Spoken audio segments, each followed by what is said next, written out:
I see music as a long-term career, yeah. I really hope to do that until I die. It's what I'm here for, to work and explore. Elle a tout juste 20 ans et révolutionne les codes de la pop. Kate Bush devient en 1978 la première femme auteure-compositrice à se hisser en tête des hit parades européens. Is it a bird? Is it a plane? Is it a tree? No, it's a bush. Yeah, ladies and gentlemen, Kate Bush. Son premier album se vend à près d'1 million d'exemplaires. En Grande-Bretagne, c'est un trésor national. Dans les autres pays, on connaît surtout les tubes.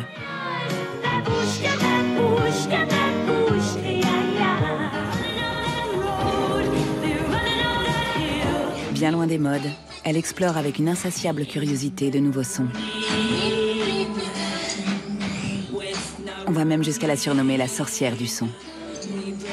Ses héritières sont nombreuses, entre autres Björk, Tori Amos, Goldfrapp. Et dans le monde entier, les fans s'identifient à elle. Les doubles se multiplient.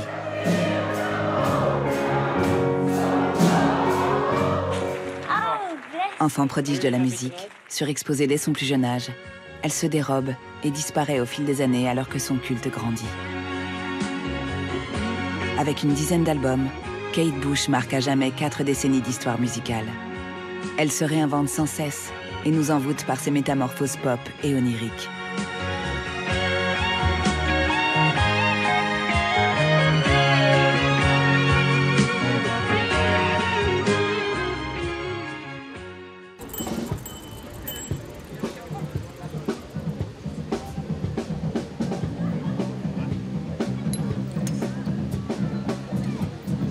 Tous les ans, à la mi-juillet, d'étranges rituels habillent de rouge les parcs et places du monde entier. À Berlin, mais aussi Malmö, Bruxelles, Folkestone, Sydney ou encore Dublin, des milliers de fans rendent hommage à Kate Bush et célèbrent son anniversaire.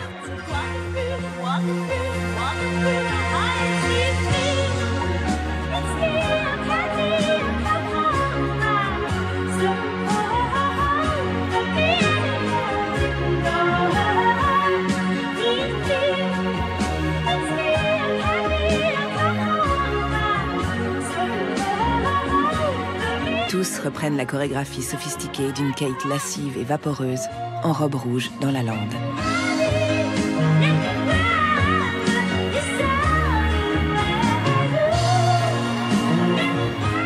Une célébration festive, cathartique, libératoire.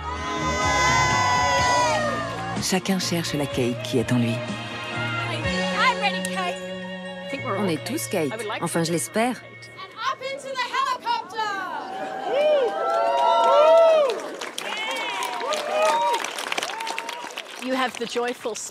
Il y a ces mouvements joyeux, puis le côté ancré dans la terre de cette énergie féminine. C'est une expression puissante de la féminité. Ça couvre un large éventail des possibles du corps féminin. De la joie, du plaisir, jusqu'à donner la vie. Kate me pousse à dépasser mes limites.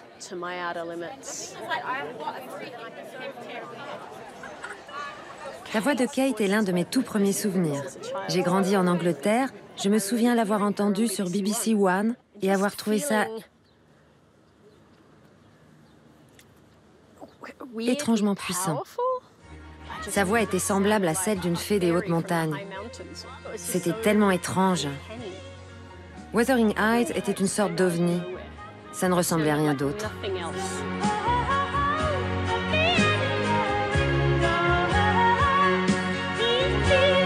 La chanson de cet inconnu à la voix suraiguë, au refrain impossible à fredonner, détonne et surprend dans l'Angleterre de la fin des années 70, secouée par des spasmes du punk et des paillettes disco. Son single Wuthering Heights est une déflagration. Très vite, la vague Kate Bush gagne l'Europe et sa carrière part en flèche. You start your... Oh God, can we do it again? Don't worry. Oh, what was the feeling like when you got a #1? It was unbelievable. I really didn't know whether to believe it or not, and I was lost for a sensation, really. rien ne laissait présager ce succès étourdissant. La jeune Kate grandit dans la quiétude d'une ferme entourée d'arbres et de roses au sud de Londres. Elle joue du piano, du violon, chante à tue-tête, libre de fureter et d'expérimenter au sein d'une famille non conventionnelle. My mother is Irish, and when I was very little, the music in the house was very often Irish traditional music. And I think all of us have, in the family, have tended to go towards the musical direction. When I was about 6, 7, that sort of age, my 2 brothers were getting into folk music, and they'd often have evenings every week where a load of their friends would come round. They'd just play music all night, and they'd be playing folk songs. Celle qu'on appelle encore Cathy passe déjà ses journées à écrire des chansons. À 13 ans, elle en a écrit près d'une centaine sur de petits carnets. Lors des fêtes et des concerts improvisés dans la ferme, les amis musiciens de la famille sont saisis par les dons de la jeune Kate. C'était une gamine qui jouait du piano à merveille, avec cette voix incroyable. On passait toujours par la cuisine, car c'était le cœur de la maison. On y parlait, on prenait le thé, la mère préparait des sandwichs, le père venait fumer sa pipe dans un coin. L'ambiance était très chaleureuse. Il y avait une certaine magie, comme Peter Pan dans Kensington Gardens. Il y avait quelque chose de cet ordre-là.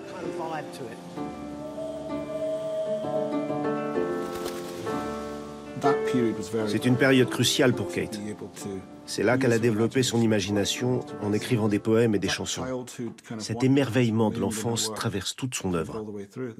Il y a toujours un lien avec ce que c'est que d'être un enfant, de voir les choses pour la première fois, d'avoir un rapport au monde à la fois spécial et inspirant.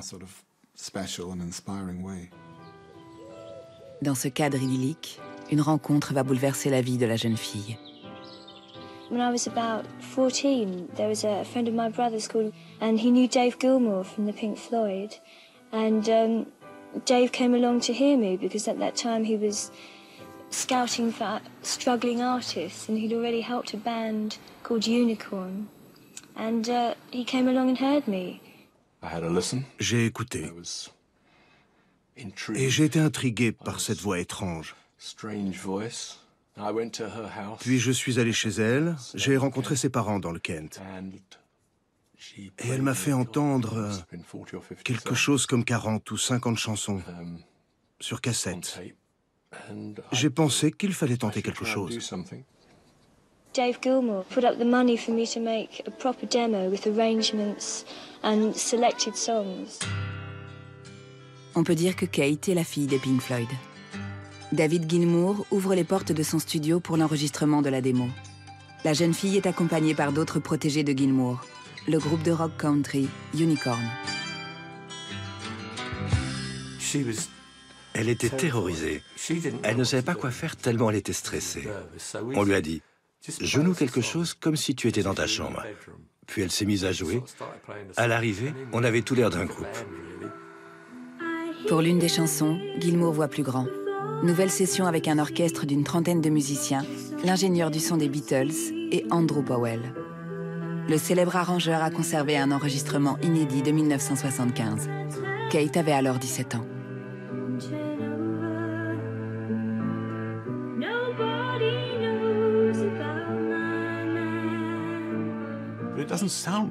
Ça ne sonne pas comme la voix d'une adolescente.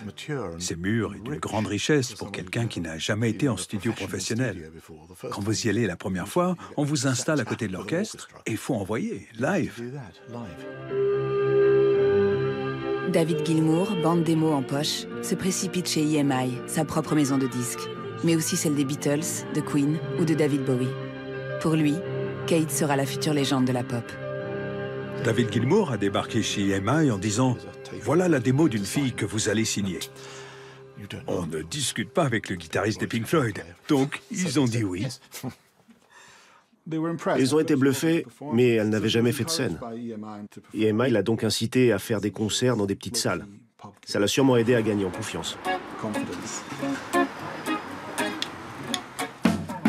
EMI mise tout de suite sur la jeune fille et lui laisse 2 ans pour qu'elle s'affirme, se forme, se confronte à un public.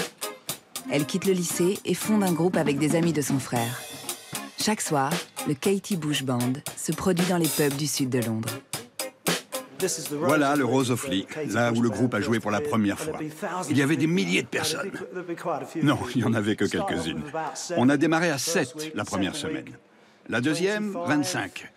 La troisième, 50. Mais la quatrième, c'était plein à craquer. And I was so scared, I really was. But once you're up there, it's different, you know, you just forget all about it because they're there to see you and you have to give it to them. Je suis nerveux rien qu'en y pensant. Mon cœur fait boum, boum.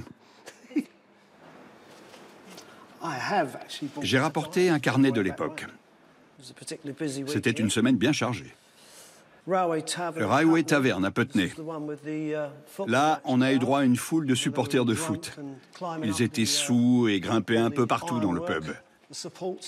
Ils s'envoyaient des bouteilles de whisky, ils en avalaient une lampée et puis ils se les relançaient. And they were mad, they were just mad. They had flags waving everywhere. No one could see the stage because all the guys were getting up on the stage, you know, and putting their arms around you. And it was a bit hard to keep singing when everyone was like getting up on stage and poking sticks in your eye. But they were good people. On a créé quelques compositions originales de Kate ici.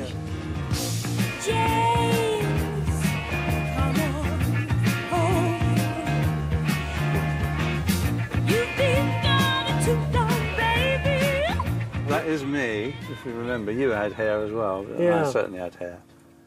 We had hair longer than Kate's at one time. I found this. It's got a really dirty sound, this one. Okay. I might remember it. Oh. You ready for this? Dun, dun, dun, dun, dun. Many a song has been played on this, Brian. Yep.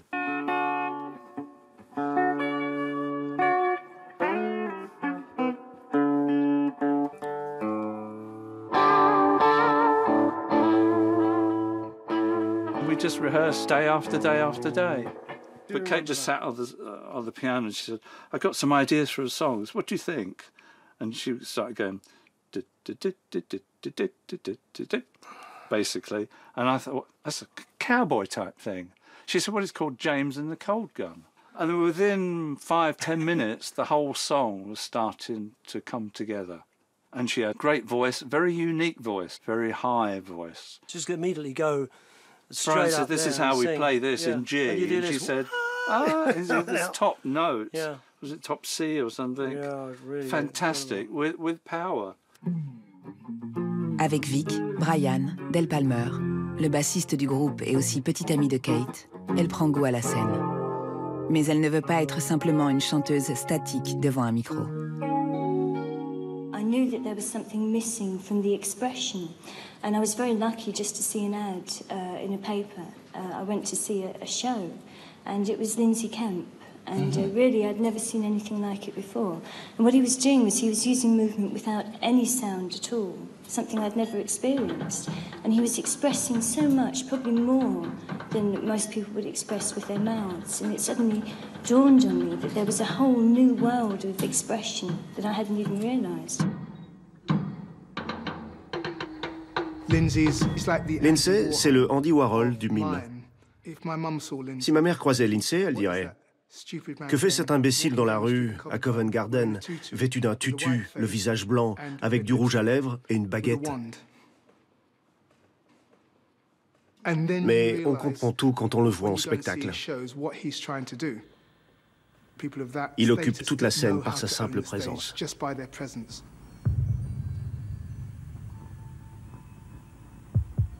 Très vite, Kate est acceptée dans la classe du fantasque Lindsay Kemp, qui fut aussi le professeur et amant d'un certain David Bowie. Elle s'impose alors une discipline de fer. Chaque jour, cours de danse, coach vocal, concerts dans les pubs, sans jamais cesser d'écrire ni de composer.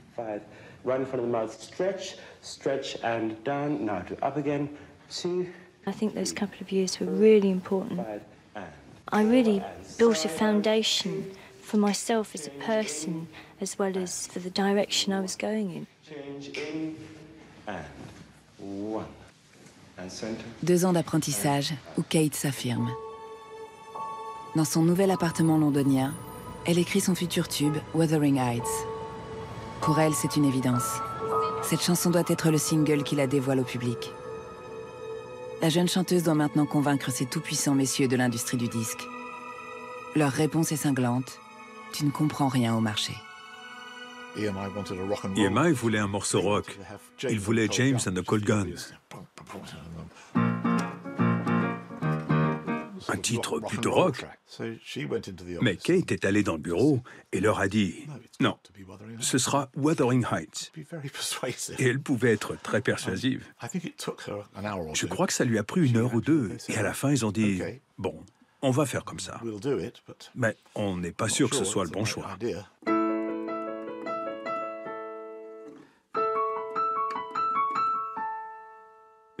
C'était si atypique, si frais, original. Ça nous raconte une histoire très ancienne, située dans la lande sauvage. L'atmosphère est étonnante. On entend presque le vent dans la musique.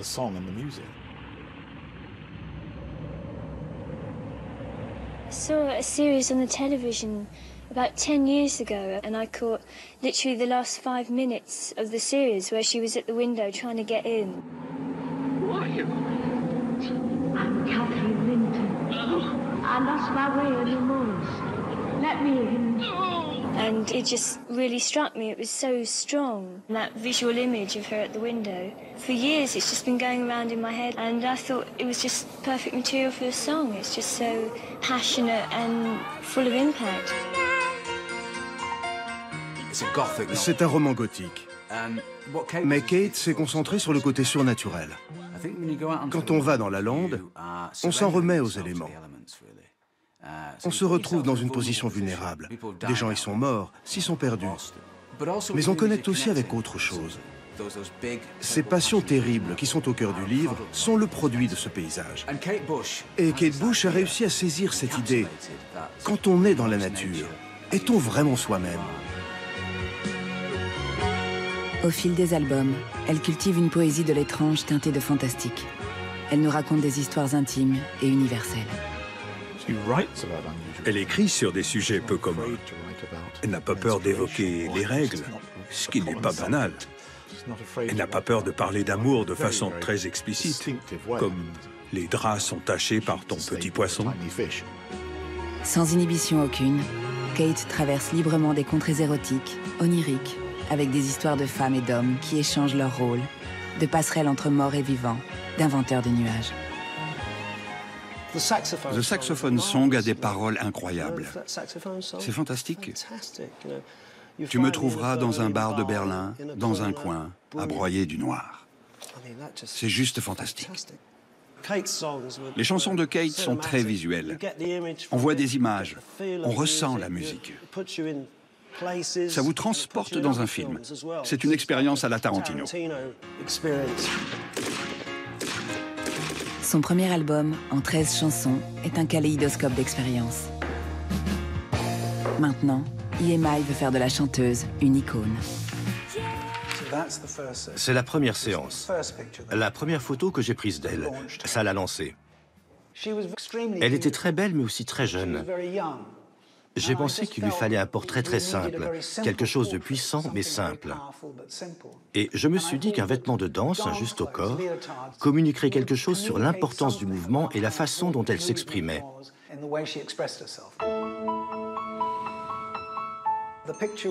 La photo était partout, sur les bus, partout. Elle a rempli sa fonction, marquer les esprits.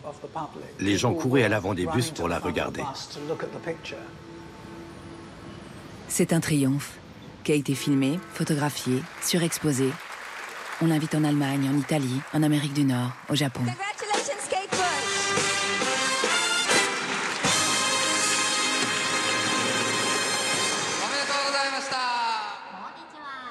Bush. EMI veut surfer sur la vague de ce succès planétaire et sortir au plus vite un deuxième album. Mon impression, et probablement aussi celle de Kate, est que nous étions sous pression. La pression commerciale. Ils voulaient faire de l'argent tout de suite. I do feel that the second album suffered just a little because of me not having enough time in between to really write and produce new stuff. L'album est achevé en 9 mois, un temps record pour Kate. C'est la dernière fois de toute sa carrière qu'elle accepte de travailler aussi vite. Nouvel album, nouvelle image. La chanteuse quitte son juste au corps de danseuse au naturel pour une crinière de lion. Kate était exaltée, créative et dynamique. Elle s'est alors essayée à tout un éventail d'expressions. Il était clair, à partir de là, qu'elle se servirait de son corps pour exprimer quelque chose d'étonnant, de dramatique et de théâtral. C'était une performeuse, et elle a adoré la scène.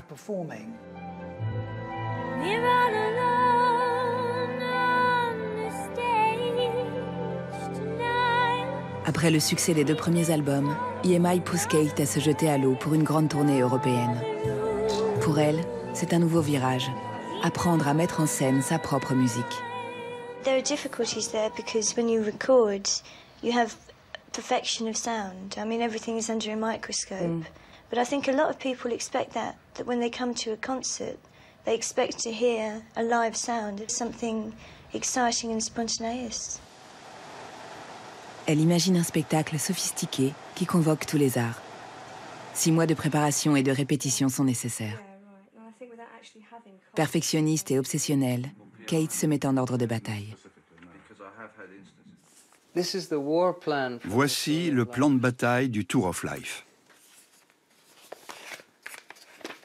Je ne crois pas l'avoir ouvert en 40 ans. C'est l'organigramme de la tournée, en somme. Ça commence par Kate et le groupe. Elle choisit chaque membre de la troupe, du régisseur lumière jusqu'au batteur, Preston Heyman. One day I turn on the TV and there's Kate. And I thought, I'd really like to work with her. And the second I thought that, my phone rang. And I picked up the phone and a voice said, hello. And I said, hello? Is that Preston Heyman? I said, yes. She said, is Kate Bush here? Will you work with me? And I said, of course I will. Just an incredible synchronicity story. Et pour chaque nouvelle recrue, même scénario. One evening, the telephone rang and a voice said, can I speak to Glenn, please? And I said, Glenys speaking. She said, oh, this is Kate Bush here. And I said, come on, Hilly. This is my friend Hilly. Come on, Hilly, that's the worst impression I've ever heard you do. And she said, no, it is really. So I realised it was, and I was in the band. Dans cette nouvelle troupe, la famille n'est jamais très loin, et notamment son frère Paddy, collectionneur d'instruments anciens et exotiques. And she had the help of her 2 brothers. One of them, Paddy, had even found special instruments for the tour. It's musical instruments in the 17th century. What do you use it for? We use it for a number with a Islamic flavour to it called Kashka from Baghdad. And it sounds like a santur, which is traditional Arabian instrument played with hammers, just like this. You're Kate's brother, aren't you? Yeah, afraid so. Is it sort of a bit of a family business, really? Well, yes and no. I mean, like, Kate and I have been making music together for years and years, on different levels, you know, but there's always been music in our family.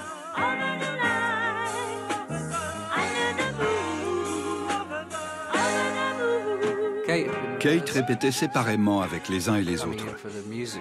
Quand elle nous rejoignait, elle avait déjà bossé toute la matinée avec les danseurs. Ils calaient les chorégraphies pendant qu'on dormait. Donc, on ne savait pas à quoi s'attendre.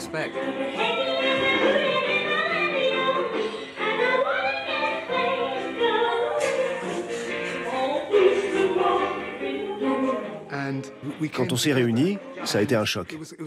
Les musiciens nous reluquaient quand on répétait nos chorégraphies. Et ils faisaient des fausses notes, tellement ils étaient absorbés par ce qu'on faisait avec Kate. On était là, comme ça. On appartenait à cette incroyable famille de cirque.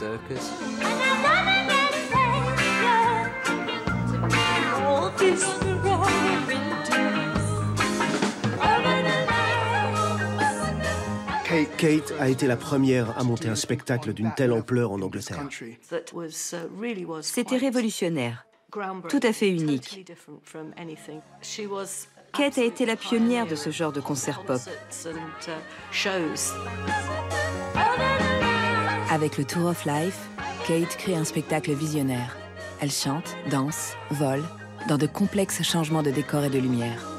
Elle imagine aussi une innovation technologique révolutionnaire, dont s'inspireront quelques années plus tard Madonna et bien d'autres. Elle a dit aux gens du son, « Je veux un micro fixé à ma tête ». Ils lui ont répondu que c'était impossible. Mais elle a insisté. Ils lui ont alors bricolé un casque avec des cintres métalliques et ils y ont fixé une capsule de micro qui lui arrivait devant la bouche. Grâce à ça, elle a pu danser. C'est elle qui a inventé ça. Personne ne l'avait encore fait.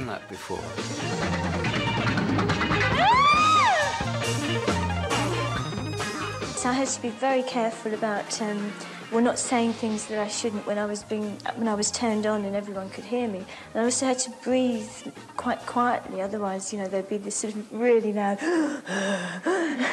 So I had to be very careful about the moments when I wasn't singing. Yeah. Rolling the ball, rolling the ball, rolling the ball to me. Rolling the ball. Rolling the ball, rolling. Them heavy people hit me in a soft spot. Oh, I love that bit. Them heavy people hit me in a soft spot. Them heavy people help me. Kate est modeste, réservée, très timide, jusqu'à ce qu'elle monte sur scène. Là, elle devient Kate Bush. Elle a une présence magique.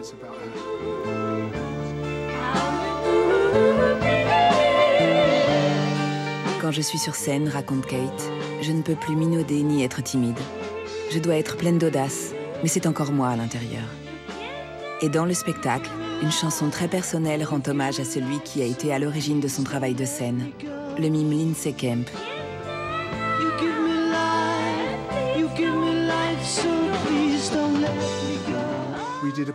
Pour la chanson Moving, on se déplaçait très lentement sur la scène. C'était très proche du mime. Sur des chansons lentes et profondes, pleines de sens, le mime, surtout quand on joue avec les doigts et les expressions du visage, est plus important que la capacité de lancer haut sa jambe quand on donne un coup de pied.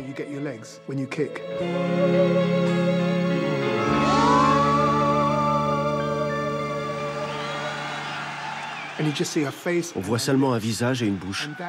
C'est la même chose que quand un mime fait ça. Exagérer le geste. Elle exagérait ses expressions, avec de grands yeux en caoutchouc, des mouvements visuellement expressifs.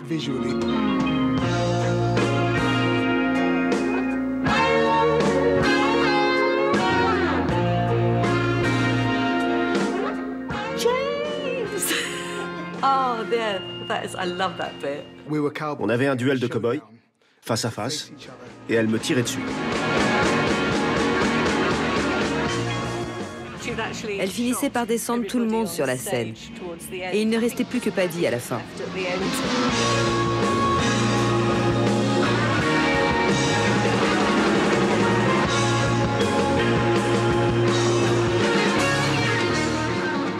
Juste après, on enchaînait sur « Wow », qui est tout le contraire. Kate y était très féminine, très belle.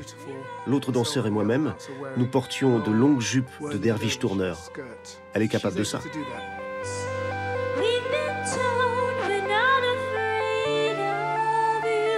Les tableaux se succèdent.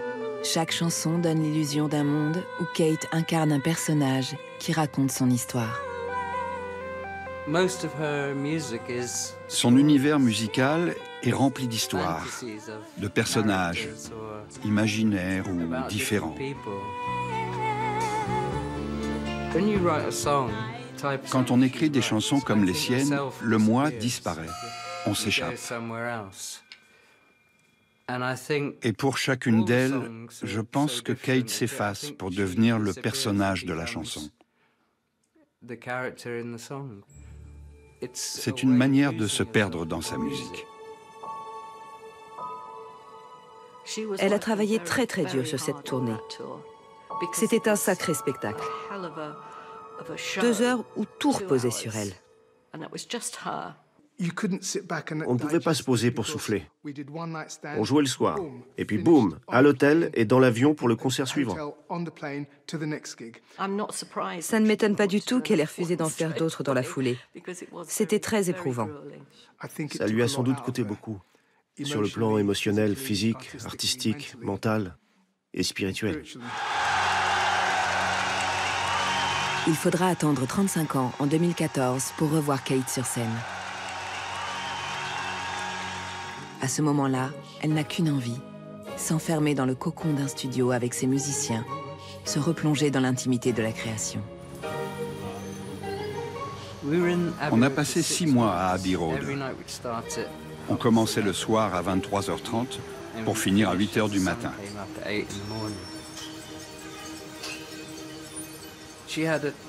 Un jour, elle avait une idée en tête et elle m'a dit « Trouve-moi un son qui soit comme une tape sur le derrière d'un bébé ». Une autre fois, elle voulait des chants hindous. Et le temple Hare Krishna au complet a déboulé dans le studio. Donc on ne s'ennuyait jamais. For me, each album should be going somewhere different, otherwise there's not really much point in making a new album. Et une toute récente trouvaille technologique ouvre à Kate de nouveaux territoires sonores.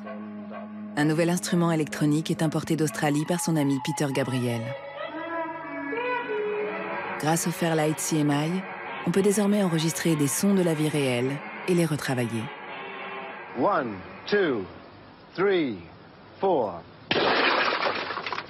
TV smash. 3, 4. Great. Take 2. 1, 2, 3, 4. I think we did it.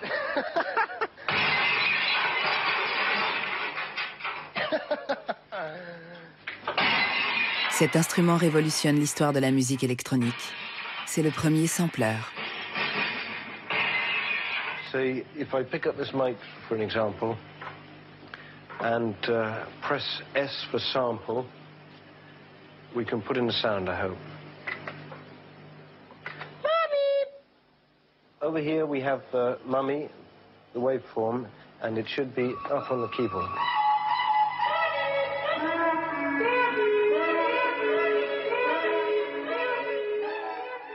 As soon as it was there, it was something I think I've been looking for a long time. The ability to be able to sample any sound that you want and then play that is something that songwriters dream of, really. It just means there's a whole new world added to what you had before, rather than feeling restricted and then feeling free. I think there are so many things that you can use in the whole process of songwriting as it is. It's a whole world of things to choose from.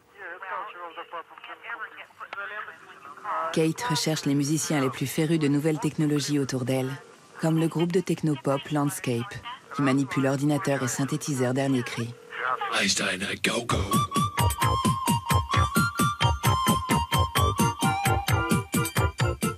Avec eux, elle entre dans les arcanes du Fairlight. Elle a gagné en confiance et en plasticité avec l'utilisation du Fairlight. On a réalisé les bris de verre pour Babushka. On a pris plein de verres et on les a fracassés dans le grand studio d'Abbey Road. On a fait pas mal de dégâts. Mais Kate était très exigeante sur la qualité du bruit, la violence de l'impact qu'elle recherchait. On a pris le temps nécessaire pour obtenir le son voulu. Babushka, babushka, babushka, ya, ya. Le verre brisé, c'est le son de Babushka. Conte cruel sur cette femme jalouse qui met à l'épreuve la fidélité de son mari en se faisant passer pour une autre. What I was trying to do was make the wife very bare, very sinister and geometric, and using the double bass symbolically as the husband. So she's sort of manipulating him and pushing him away and being very cold. And in the choruses, she's just Babushka, just completely free and wild and mad.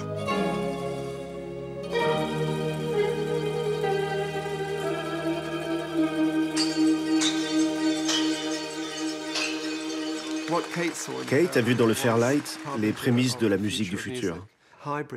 Un mélange hybride d'acoustique, d'électronique, de synthé, de sampling. C'est l'environnement musical dans lequel on évolue encore aujourd'hui. En 1980, pour la première fois, les sons trafiqués du Fairlight sont intégrés dans tout un album. Le public est emballé par ces nouveaux sons. Disque d'or pour Never Forever. C'est une période charnière pour Kate. Elle s'affranchit de ceux dont elle a tout appris en studio et travaille désormais sans arrangeur ni producteur. You do seem to be taking ever more control of the range of your career. On your current album, you are the writer, the vocalist, the keyboard player, the producer, and the arranger. Yeah. Dans The Dreaming, même sa propre voix est l'objet de furieuses expérimentations avant-gardistes. Modulée, dupliquée, elle devient instrument avant ou percussion. Chaque chanson est triturée jusqu'à l'extrême limite. C'est à ce moment-là qu'on commence à l'appeler la sorcière du son. Nick Launay, maintenant basé à Los Angeles, ingénieur du son entre autres d'Inexcess, Arcade Fire ou Nick Cave, est encore tout chamboulé de son expérience avec Kate. Elle avait 20 ans, et moi aussi. On était comme deux gamins qu'on aurait laissé faire mumuse, avec ces jouets incroyables, qui faisaient du bruit, avec toute cette technologie. C'était comme si une fée était entrée dans le studio avec une baguette magique en disant « Faisons la musique la plus incroyable qui soit ». Il n'y avait pas de règles, absolument aucune.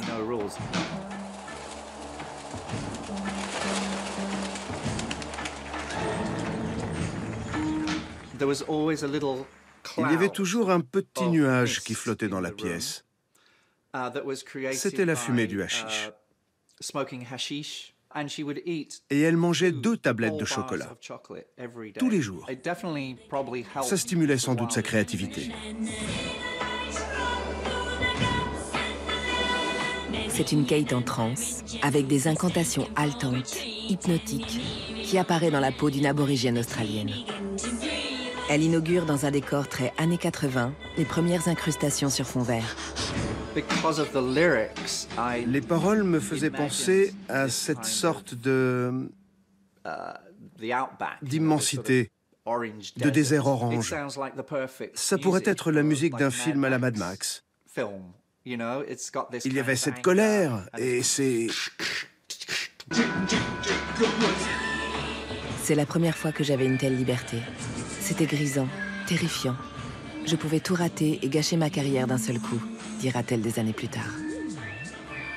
Elle veut aussi maîtriser sa propre image et choisit, pas vraiment par hasard, Guido Harari, le photographe du mime Lindsay Kemp et de David Bowie, mais aussi de Bob Dylan, Lou Reed ou Frank Zappa. Kate venait de tourner le clip de The Dreaming, un titre de l'album du même nom. J'avais eu le sentiment, quand on s'était rencontrés la première fois, qu'elle voulait éviter qu'on fasse d'elle une icône. Kate en avait assez de la façon dont on l'avait parfois représentée, en bombe sexuelle, avec des t-shirts transparents, avec les seins qui pointent. Ces photos ont indéniablement contribué à son succès, mais elle se limitait à une vision conventionnelle de la femme, ce qui lui déplaisait beaucoup.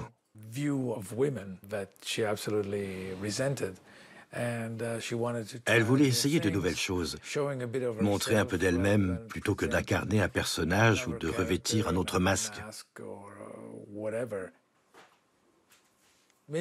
Aussi étrange que ça puisse paraître, elle considérait la photo comme un territoire neuf, où elle pourrait se libérer.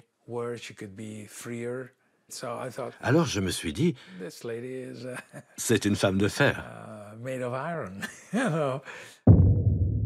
Kate défend la radicalité de ses choix artistiques. Et séduire un public est bien la dernière de ses préoccupations. It's not really a commercial song at all.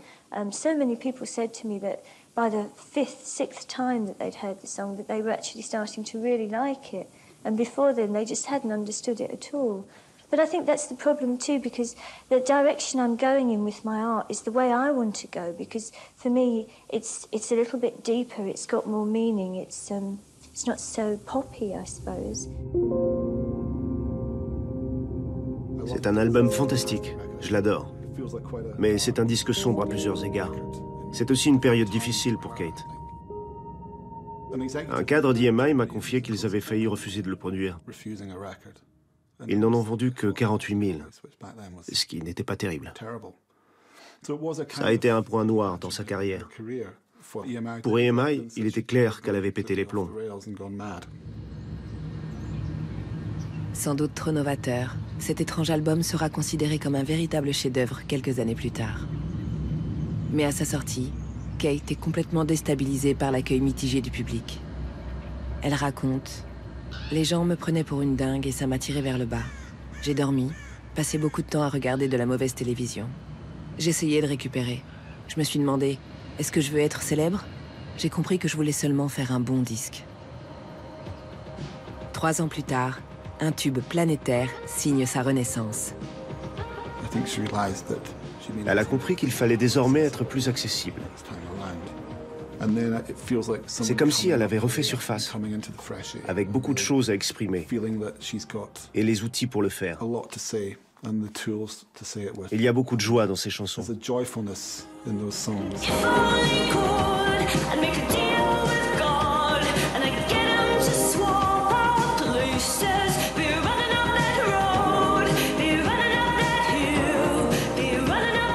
Kate prend une grande décision qui lui redonne vitalité et inspiration. Construire son propre studio chez ses parents. Retour au cocon familial. Elle a enregistré cet album avec sa mère qui lui apportait du thé et des gâteaux dans le cadre réconfortant de cette maison inspirante où elle a grandi. Ça se sent bien dans l'album. It's one of the best decisions I've ever made was to get that studio, because automatically I relaxed and could put the ideas straight onto tape, which I just could not afford to do when working in a commercial studio. It's so expensive. You have to work out a lot before you go in, and then there's not time to experiment and change things as much as you like. Fenêtres ouvertes sur les terrains de jeu de son enfance, Kate invente une nouvelle façon d'enregistrer la musique. Les musiciens jouent désormais séparément, avec, comme toujours, des rencontres fortes.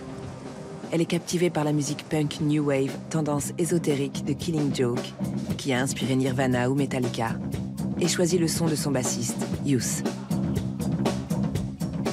J'étais en cabine à jouer ma basse, et Kate était en régie avec l'ingé son à me dire « ça c'est pas mal » ou « ça c'est super », « non, pas ça ». Elle contrôlait tout. Kate travaille de façon millimétrée. Elle arrange et réarrange, sample, mix, dub, filtre chaque instrument à l'infini. C'était révolutionnaire. C'était un avant-goût du futur, car la façon dont on fait les disques depuis 25 ou 30 ans est identique à la sienne sur Hounds of Love. Elle a ouvert des portes qui ont permis à beaucoup de gens d'explorer des territoires dont ils ignoraient jusqu'à l'existence.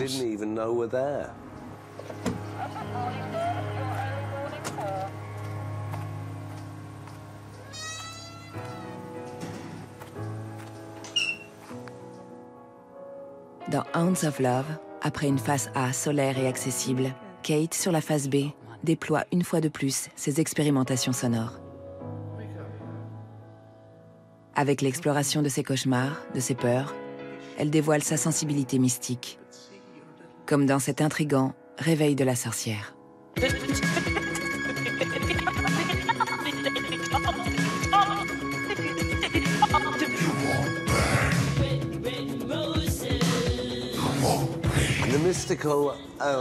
L'aspect mystique de Kate tient au fait qu'elle remplit le rôle traditionnel du barde.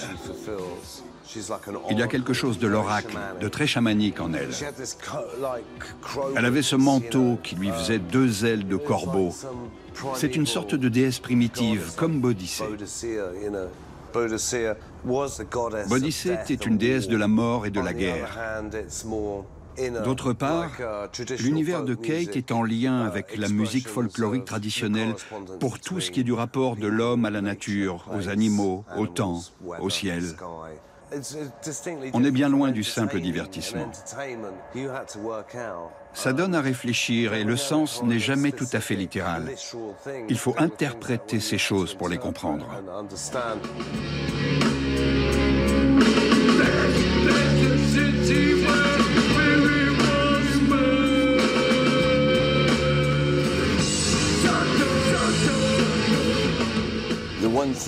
Son point commun avec Killing Joke, c'est la mystique, la kabbale.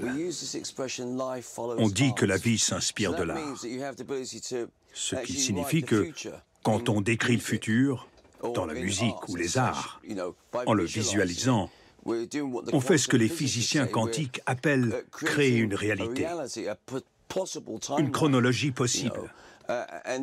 C'est ça la force de l'art. Ça peut transformer nos vies.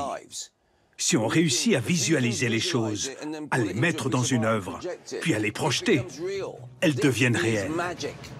C'est magique.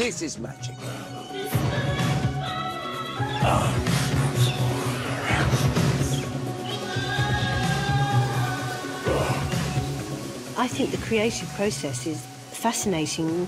You know, I think in a lot of ways that there's always a kind of divine intervention that is part of the creative process. But I think it's also personal. It's not really something that would be easy to talk about.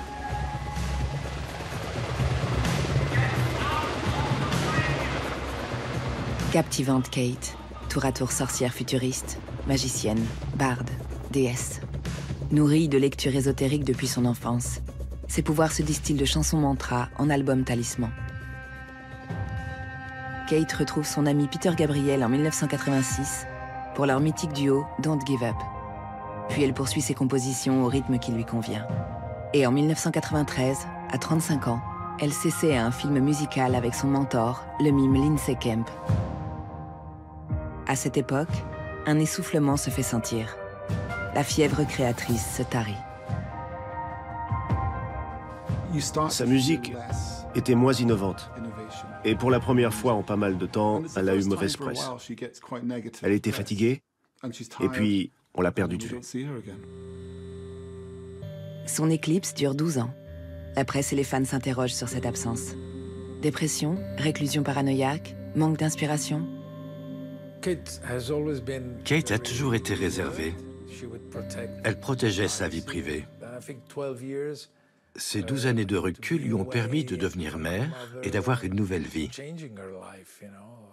Une vie parfois tragique avec la perte de sa mère et de plusieurs amis.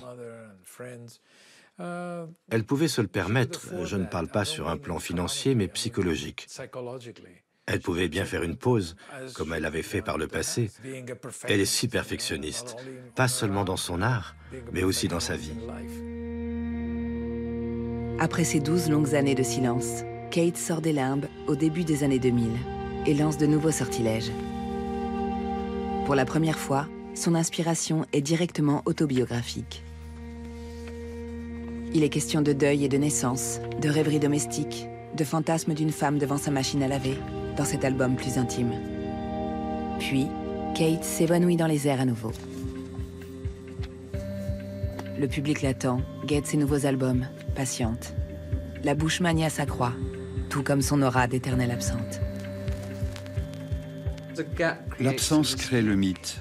Les gens découvrent ces anciennes chansons et ils les adorent. Puis ils veulent en entendre d'autres, mais ça entretient le mystère. En 2014, à Londres, un événement choc. Kate remonte sur scène pour 22 dates, une première depuis 1979. Les 80 000 tickets s'arrachent en 8 minutes. Celle qui se décrit comme la plus timide des mégalos entretient sa légende. Elle interdit toutes les caméras, toutes les traces de cette expérience, qui doit demeurer un souvenir, un fantasme. So, welcome to the Katie Bush Band.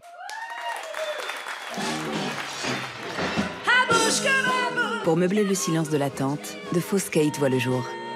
Ses anciens compagnons de musique, Brian et Vic, font revivre le Katie Bush Band. Les doubles de Kate, avec perruques, costumes et artifices, se démultiplient.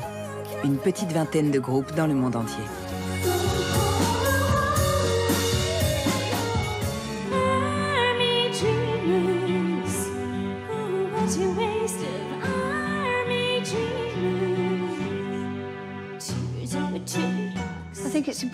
Je pense que c'est important de jouer sa musique, car Kate n'apparaît pas si souvent.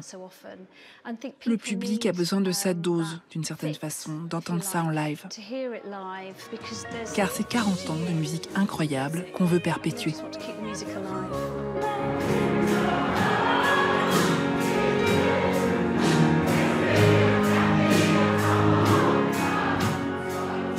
Kate pénètre les cœurs et les esprits. Elle vous donne à réfléchir et vous fait avancer. Au fil des décennies, les chansons prennent un sens nouveau. C'est ça qui est si spécial. Sa musique évolue avec le temps. Dans sa dernière création, Kate choisit l'épure, avec des titres étonnamment longs. Rêverie ouatée, où elle susurre des prières à des figures de glace ou d'étranges créatures des neiges. I think that yes, you do exist actually, and I think why not? You know, the sense of mystery is really important. Un sens du mystère cultivé avec des mots qu'elle invente. Juste une voix et un piano. It feels to me like this has begun a new phase. So in some ways I think this does feel like the beginning of my music from now on. So in some ways it's like my first record again. Un retour aux sources en forme de recommencement. Libre, sans concession, insoumise, Kate Bush est cette artiste ermite atemporelle qui se ressource loin des tumultes du monde et semble se renouveler à l'infini. Pendant ses retraites de plus en plus longues, la légende perdure jusqu'à sa prochaine réapparition. Hey Kate, appelle-moi. Le temps passe et j'aimerais bien te parler.